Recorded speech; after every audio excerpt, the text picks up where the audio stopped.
Play at Novibet.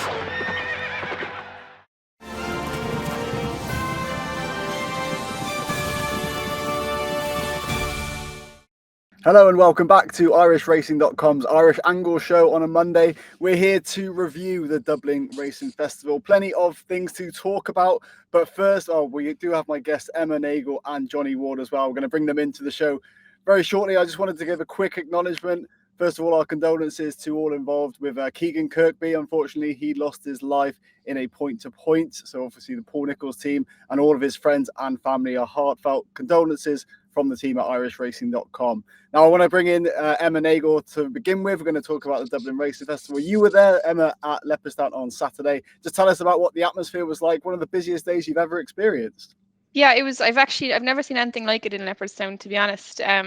Look, maybe 30 years ago, they might have been getting crowds like that, but I think it was over 20,000, which was well up on last year's and any year's Dublin Racing Festival, I think, on the Saturday. Yeah, like I was at the race course quite early, and I was kind of sitting up in a room and you could see when the gates opened, and like there was a line of people kind of from the gate in Leopardstown all the way back towards the car park, and you could just see people running in. It was like what you'd see like in Japan or America when they open the gates for one of those big meetings. People were just like running. I'm not sure what they were running for, to be honest, because there was no one inside there to get a seat or something. But yeah, massive atmosphere, and like the amount of people who travel from the UK.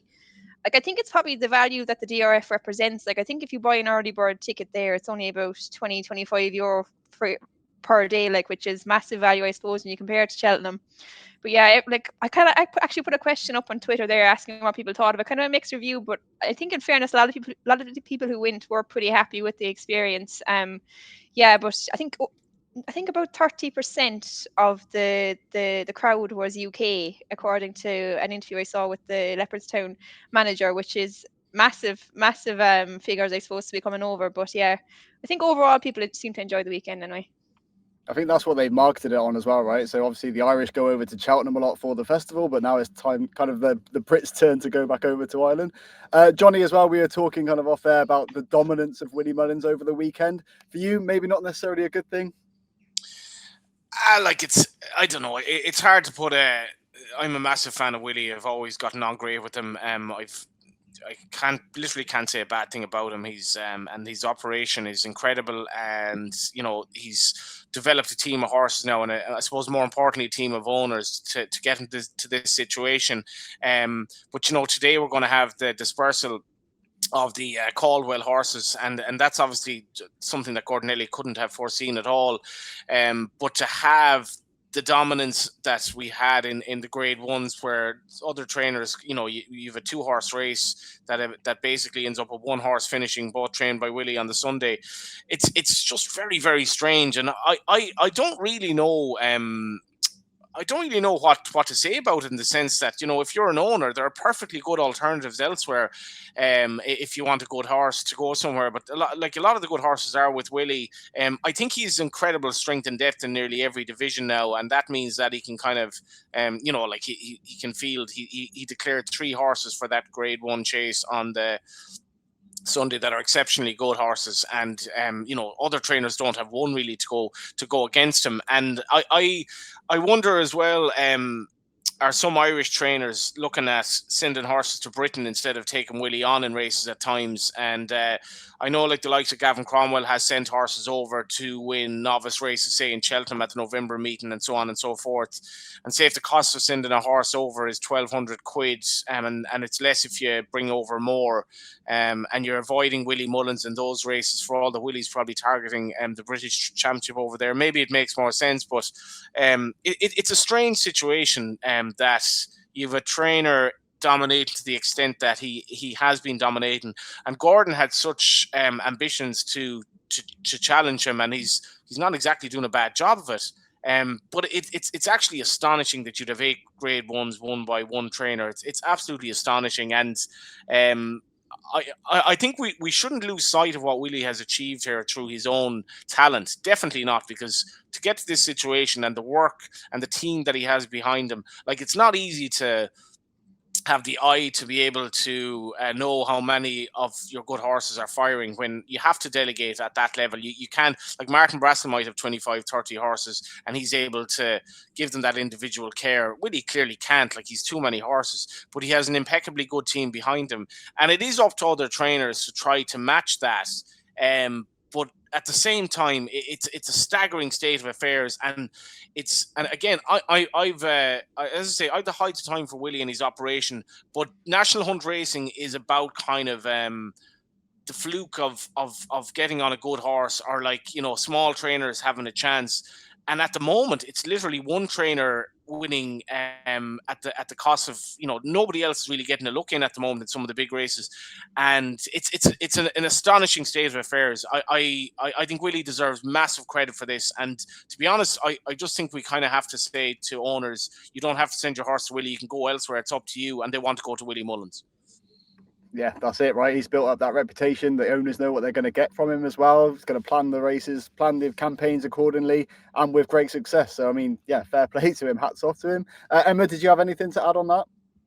Yeah, to be honest, I think Johnny summed it up pretty well there. Like, you can't, I suppose a few people, I was mentioning the tweet I put up about asking me what they thought about the year. Some people are kind of begrudging that it got a bit boring, Willie winning all the races, but like, I don't think you can blame Willie for the way that the meeting planned out. I mean, he had all his horses there. You know, he had strength in numbers, but, you know, he produces these horses for these big festivals, and he very rarely gets them wrong for the day. Like, it's kind of incredible what he's done, like what Johnny was saying. But I mean, like, when you see the likes of Sheveley Park and Isaac Swade, and the Double Green partnership, like, having all their best horses in Ireland, kind of just speaks to you know, the ability that Willie has in training horses. And it's a bit worrying, I suppose, for the game as a whole.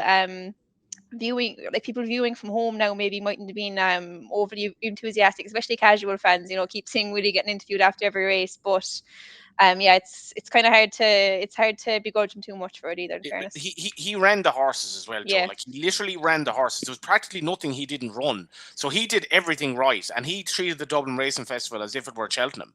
And in many respects, it'll be harder for some horses to win at the Dublin Racing Festival than Cheltenham, because of just the way that Willie ran everything in it. So Willie had very good horses, and he had to tell an owner, well, listen, I have a very good horse here, but by the way, he's going to take on an even better horse in the same yard. And that's what you get when Willie Mullins trains a horse.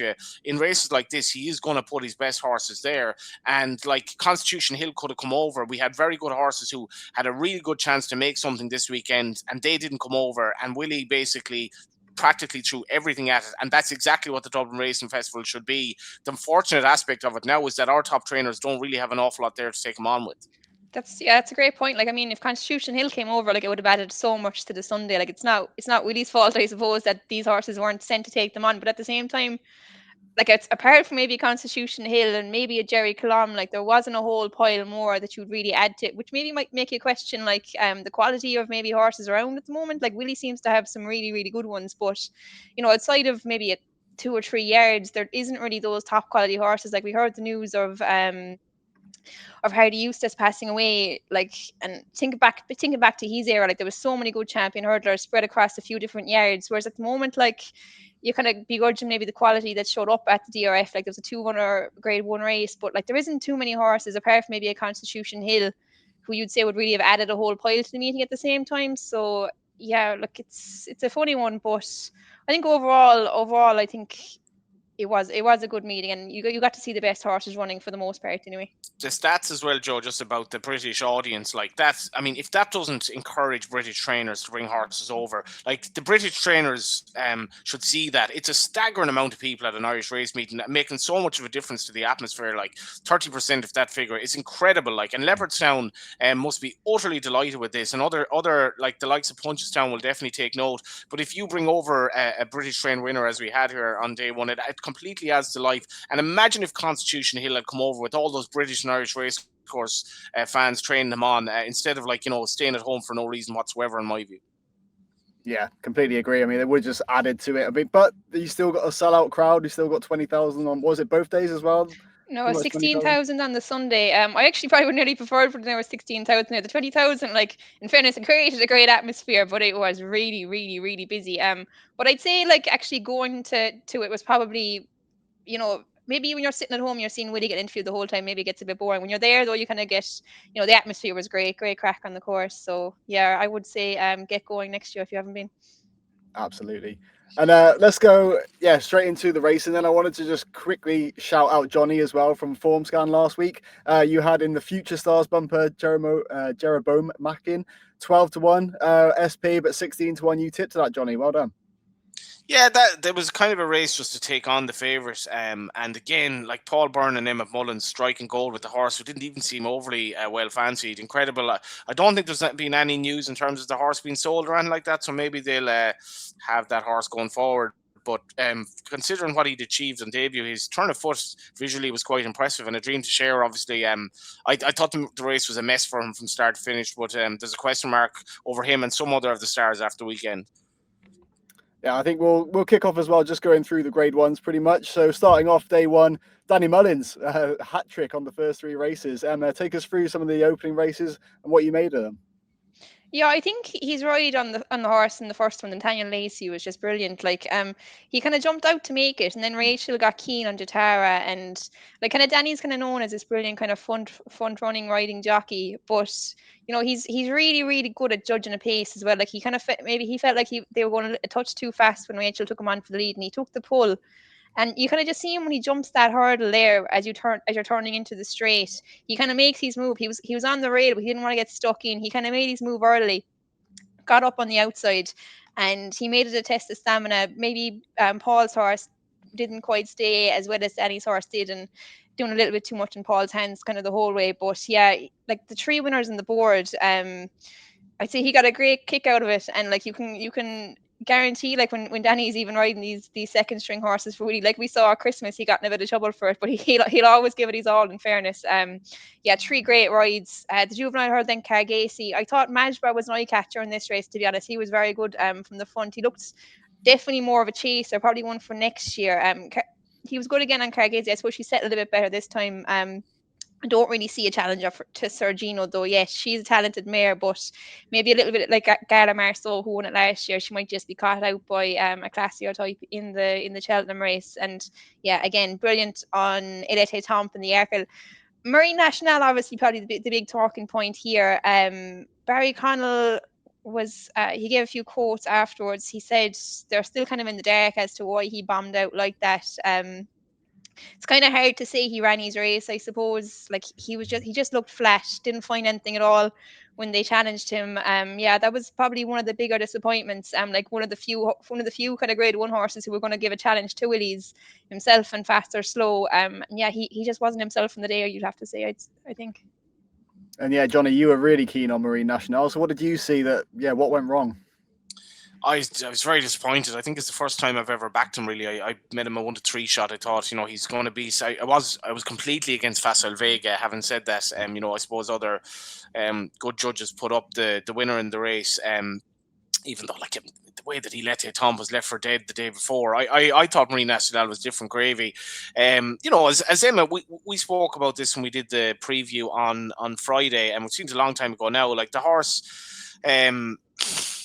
I suppose if you were to say there was one concern about him, I as I said, I laid the horse at Christmas because I thought the ground was against him, and he kind of seemed to flow through the ground. Now maybe there was a slight difference in the ground here compared to last day. He did wear a tongue tie for the first time at Leopardstown at Christmas, which is always a bit of a concern. But like for me here, beating 10.5 lengths, found nothing after the last, like absolutely nothing. I'm not sure it was the ground like that when it was given as yielding to soft. Now, in fairness, we've had it is different ground to Christmas, but it didn't look to be the ground for me. There was no kick there whatsoever. Seemed to jump fine, give or take. I was very, very disappointed in him. Now, I'm far from giving up on him. I think Facile Vega, that ship has sailed in many respects. I think he needs to step up and trip or do something because he's had too many defeats now. And Marine National might be able to bounce back, but it was the very much the disappointing aspect of the weekend for me because I'm a bit of pocket talk here because I really did fancy him and all that, but it was just the fact that I wish Barry Conn the best as well. I think it's great that he'd have a superstar, and I genuinely thought he was a superstar, and this was just so tame. It was a brilliant ride from Danny. I think timed it brilliantly on the winner, and he was just on fire at this stage, but it was a big letdown for me. But does Marine Nationale bounce back, do you think? Yeah, like hopefully something might come to light. I mean, I don't know if there was an issue with his breeding that they put on a tongue tie. Emma might know more about that. This was a horse that did, like, he had nothing left from the last, and that wasn't like him. I don't think that's ground personally, but I'm not a jockey, I'm not a trainer. I thought there was something else going on, because like the horse that we saw who float by good horses here at Christmas, even though he went hard, here he found nothing. And for me, that wasn't ground, because he was able to get into a position coming to the last where he should have been good enough to go on and win, and he just stopped to virtually nothing. So I would imagine something will come to light. Yeah, Emma, have you heard anything?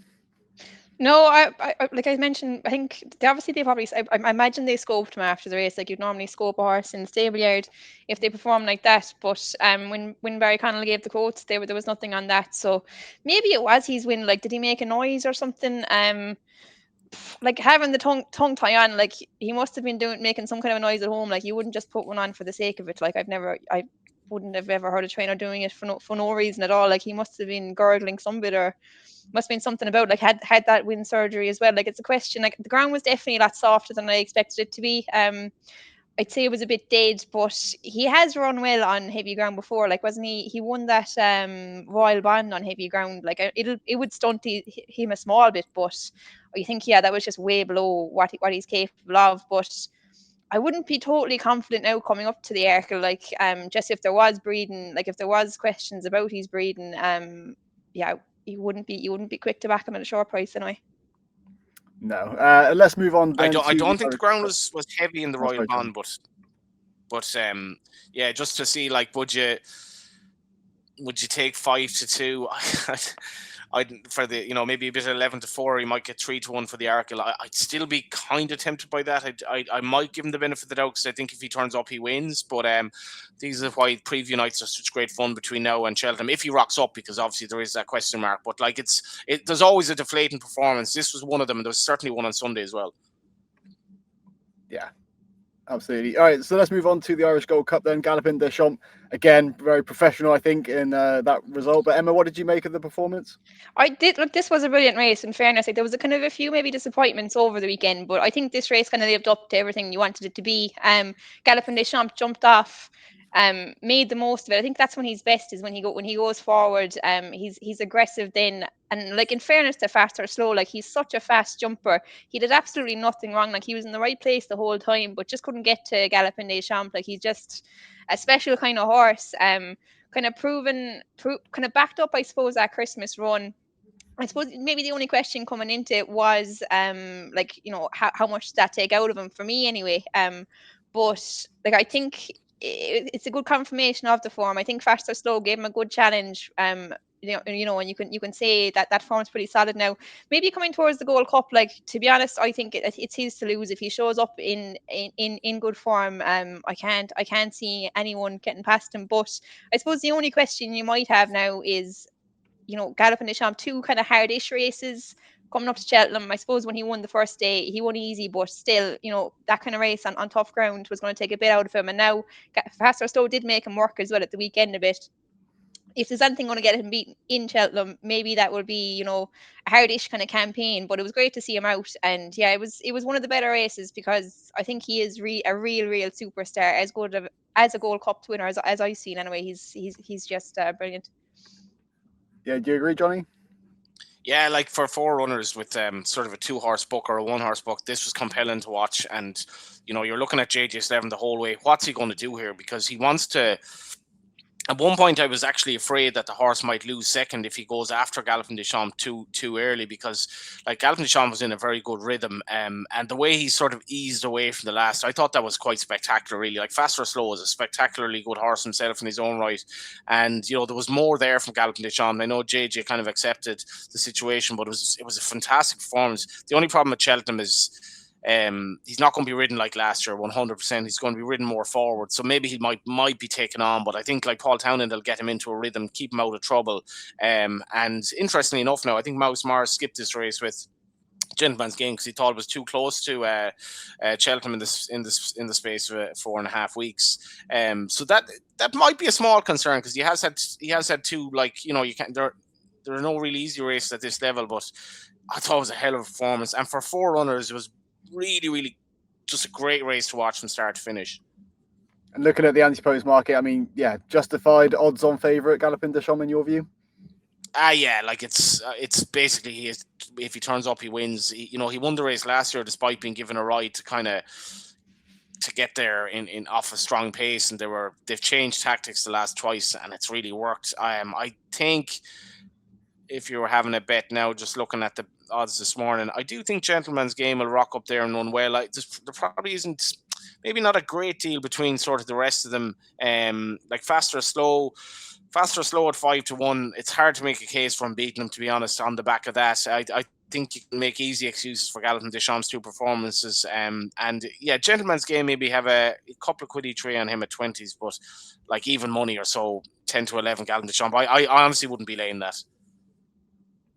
All right, fair enough. Well, we've covered the bumper as well. Johnny, your winner from Friday as well. We're going to move on to the Ladbrokes Novice Chase. Factor File, I think you were both right to be wary of Gaelic Warriors jumping. So, yeah, what happened there, Johnny?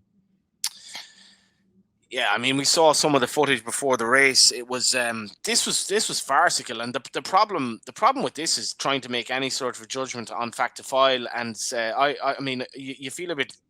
If you put forward Grangeclare West here as I did, you feel a little bit unlucky because he would have had a far better chance when you've an odds-on shot running like an abomination, really. And it was mad, really, to think that Paul Townend had basically accepted his fate so far out, and the horse still couldn't actually jump the last. It was such an off day for him, and from start to finish, this was a bit of a write-off. I know he was sent off 4-7, but it was like watching the race was like basically Mark Walsh has this race in his pocket. And this, I would imagine this puts Shelton completely out of the question for Gaelic Warrior, despite the fact he's run very well there twice.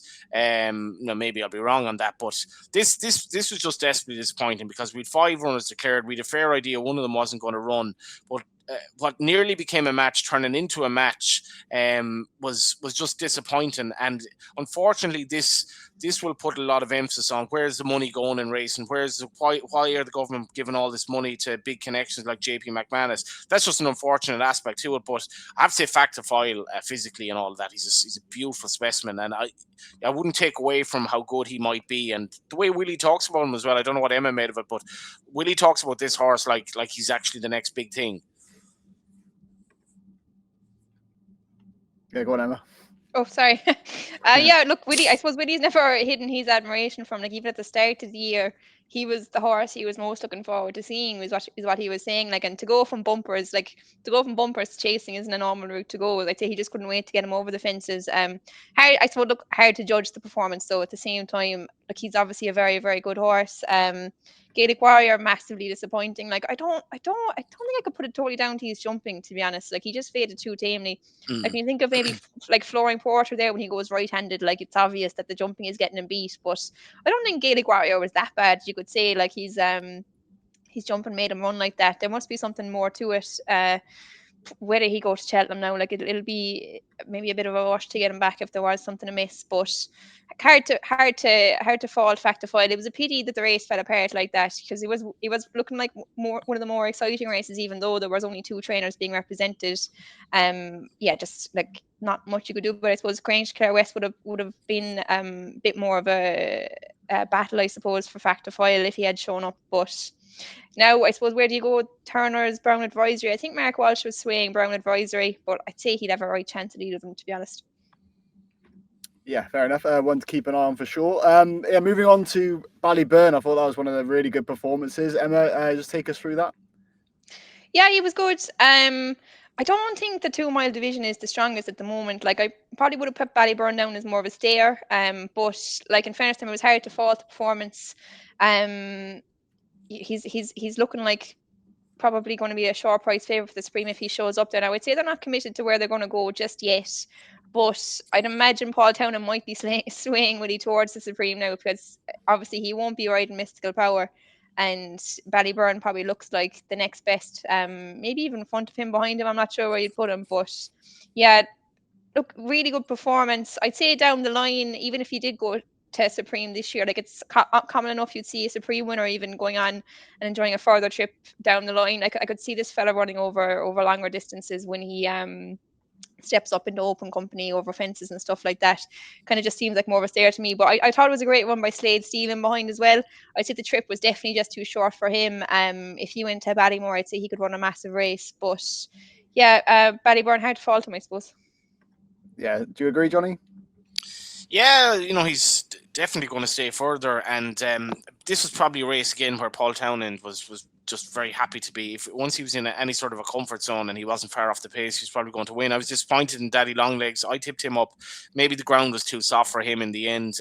But other than that, the form, like Slade Steel King and Kingsfield, these are good horses, and like Ballyburn beats King of Kingsfield by 14 lengths without being fully extended. Absurd actually kind of ran a better race as well. Another horse that would want a bit of better ground. And there are some horses I would take out of the meeting. I'll give one later on as well when we're giving, I suppose, a horse to follow that I think will improve for better ground come Cheltenham. But this horse is a serious engine. Like, you wouldn't, I mean, he could have won here by about 12 lengths, I think. Yeah, it was a pity as well. Far and Glory actually bled, I think, afterwards. I saw in a report he ran no race. He faded out fairly tamely, which kind of maybe took away from the race as well. But I was kind of looking forward to see how he ran. But yeah, I saw a vet report saying he bled, so not looking great for him going to Cheltenham, I'd say. No, but yeah, Ballyburn definitely one to keep an eye on, especially for the Supreme. We're going to move on now to the Dublin Chase. So Al Fabiolo again getting the job done, 4-11. Emma, what did you make of the performance?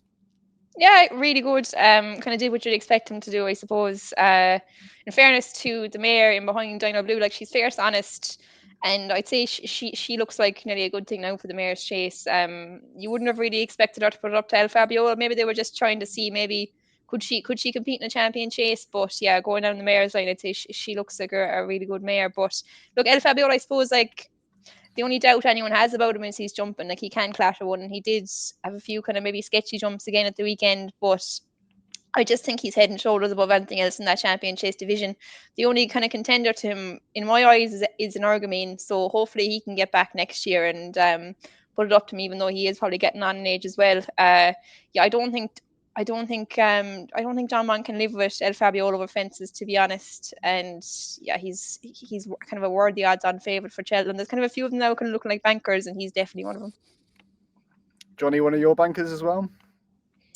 Yeah, he's just I suppose in hindsight, the double he and Stateman, we can probably talk about the two races, was very similar. The similarly priced favourite. He's funny, El Fabio. Like, he's not brilliant at his fences at times, but hell of an engine. And again, like, he's absolutely smashing good horses here. Kind of then I suppose onto Stateman. I thought this was a fascinating race because in Perry Passe they did change the tactics, as you might expect. I was watching the race and running. Bob Ollinger had shortened, even though he was held up nearly last. Which was a bit odd, but I think the contention was that they were going a good pace, and Imperi Passi jumped a little bit out to his right, but Stateman just, everything is kind of relative in racing. You think this horse is the best. Like, if you did take Constitution Hill out, we'd be talking about Stateman as one of the greatest 2 mile hurdlers we've seen, because he's absolutely dominant in this division. He's smashing everything around him, and when you think Constitution Hill is seemingly 10 to 12, maybe 15 lengths better than him, we'll see at Cheltenham now. But like, how good is Constitution Hill? Because Stateman is basically at a completely different level to every 2 mile hurdler around, and he's at a completely different level to him. Yeah, he's an absolute monster. If you look at it by those comparisons, yeah, it's unbelievable. Emma as well, yeah, your take on the champion hurdle? Yeah, the champion hurdle division is just a bit boring, to be honest. For me, anyway. Like, Stateman, brilliant horse. But I Constitution Hill would have made this race for me. We kind of see Stateman beating the same horses time and time again. Look, in fairness, I think actually Stateman, this was probably one of his best performances for me. I think Willie Mullins actually said he thought he was more impressive at Christmas, but I thought he did it very, very easily now. I have to give a kind of a mention to Bob Ollinger as well. In fairness, we're talking about maybe trainers not being brave enough to take on Willie, but it was a brave move, I suppose, by Henry to put Bob Ollinger here. He could have, run any kind of way, in my opinion. Anyway, he's not maybe the horse that I'd be relying on too much, but he ran a brilliant race. He travelled into it lovely, and a great one in second place there. But yeah, where would you go with him, Emma, now? Bob, I suppose the entry hurdle. I wouldn't bother going to Cheltenham, I'd say. Like, finish third at champion hurdle. Would he finish third? I suppose he might. suppose you could go to the Champion Hurdle and then Aintree Hurdle. Aintree Hurdle probably the race for him, like 2.5 miles is his trip, which is kind of an awkward one over hurdles, I suppose. I don't know, like have they totally abandoned the chasing route with I was Bob? just going to say that, like, he's literally 3 from 4 over fences, and I know one of them is with a squiggle, but like he's 3 from 4. He hasn't run over fences since April, since Cheltenham Punchestown of 2 years ago, and like this was this was supposed to be his discipline, and like as a 2-mile horse, he's actually very, very good. Yeah, like even, I mean, if they went back over fences, like the Ryanair division is weak, like, 2.5 miles is his trip, and he doesn't. I don't think he jumps badly or anything. Maybe next year they might go back over it, but he's a good horse for Obcor. They had a quiet weekend, I suppose. They had a nice winner as well with Hartwood, wasn't it, in the big handicap chase, who was looks a kind of an exciting up and coming horse as well. So yeah, and on Hartwood as well, Joe's. I was at Naas when he finished behind Blood Destiny, like, and I couldn't get over how Blood Destiny won that day, and Blood Destiny then to finish second to Spillane Tower. This is kind of a roundabout way of saying how good Spillane's Tower might be, because Walk in the Park had a poor weekend. His horse is bombed out, and I do wonder at times how whether it's a ground issue with them, but like he well fancied horses here that couldn't finish place. But Spillane's Tower, who is by Walk in the Park, he smashed Blood Destiny the last day, and when I was at Naas, Hartwood couldn't live with Blood Destiny, so on collateral form. And one thing you'll say about JP McMahon is he spreads his horse around, and Jimmy Mangan could have a proper good horse in Spillane's Tower. I mean, yeah, you touched on Hartwood as well. Did you have any of the the handicap performances? Anything that stood out for you as well, apart from Hartwood? Yeah, well, obviously we had the fallers at the last. That was a really, really good performance. I know there were some good judges kind of on him, thinking that he could be well in off 136. Very likely race going into the race, only a 6-year-old. But again, he beat like James de Burley, who was third. I thought he had basically the run of the race, so he beat him and he won by 14 lengths. It was great to see Harry Rogers have a winner. Lord Erskine, who beat Magical Zoe. Lord Erskine had been a little bit disappointing the day before, but an 11-year-old for Harry to have a winner like that, Harry lost his wife Mary in recent years, and I think she was such a massive part of the operation, and he's just had to keep on keeping on. And for Harry to have a winner, he's barely a handful of jumpers. This was just fantastic to see, and hopefully, I know the horse likes a bit of a knees in the ground. Hopefully, the horse might have some Cheltenham aspirations. Harry's one of the gents of the game. It'd be lovely to see him have a horse over there. Just looking at the if I get the Saturday up in terms of the handicaps on the Saturday, Maxim's performance was very good as well. But yeah, that would be about it maybe from the handicaps. I suppose I was delighted to see Harry have a winner. That'd be my main takeaway. And for you, Emma, as well, in the other races? Yeah, I suppose Harry Rogers one was kind of a nice one to kind of finish off the second last race of the Sunday. I think it was an 11-year-old having his 11th winner. I think he won the Cesarewitch when he was 4. So, it was a great training performance to keep him going all that time and keep winning races. It was brilliant to see the English horse winning on the Saturday as well, Madara for Sophie Leach. Like the Leach team do a brilliant job in kind of placing horses. They go to France an awful lot. I think they might have a satellite yard over there. But like to target these races with big prize money at the handicaps in Leopardstown, I couldn't understand why there wasn't more English runners. You can understand the Grade 1 races. Maybe they don't want to come over and get beat close to Cheltenham. They want to go to Cheltenham with some kind of a dream. But these handicaps were worth 150 grand. And the English horses were quite nicely treated coming over as well. I couldn't understand why there was only, I think, 2 or 3 runners from the UK over the whole weekend. And fair play to the small yard, the Sophie Leach team. They don't have a whole pile of horses, but they targeted the big one and they came home with the spoils. That was the funny thing as well, Joe, that like Willie had so many entries in the Grade 1s, but not so much in the handicaps really. Like, if you come over and then and try to target an Irish handicap, and I'm not saying that's straightforward. Pat Storrow was very well fancied for Gavin, but you might avoid Willie. And in terms of like, if you have a good horse and you want an owner to have a big experience, like why would you not come over to Leopardstown and everything that entails, a night out in Dublin? Like, where is the ambition and the bit of crack from the British trainers to come over here and try this? And I hope Madara might suggest him that there is something to be said for coming over to race here. Well, that's what I was going to say. Yeah, I mean, it looks like the perfect advert, doesn't it? So maybe in future DRFs we're going to see more. Well, yeah, more trainers from the UK coming over. Hopefully we'll see that. But yeah, let's see what happens in future installments. I don't know if you had any other talking points from other racing apart from the DRF this weekend, Johnny or Emma. No, I maybe just give a horse to follow. I actually tipped this horse up in the racing TV. Got a kind of an educational ride, Ethical Diamond, which is befitting. The horse had really no experience at all. Had basically not run over hurdles because the write off that was the first day. And Michael Sullivan settled him in rear. He ended up only being beaten just over 5 lengths, and he's a horse that had won. Flat Maiden. I was down in Limerick today. He won for the O'Maras, and he was bought for I think around 300 grand or whatever. But he bombed out at Leopardstown at Christmas. But I thought this is a very nice introduction to hurdling, and this race half looked like the McCann Fitzgerald Juvenile Hurdle. It half looked like as much a Fred Winter trial as a Triumph trial, as Emma mentions. I think the Star Juvenile might be in Britain this year, but that horse was very eye-catching in a race that Willie had the first, second, third, fourth, and sixth.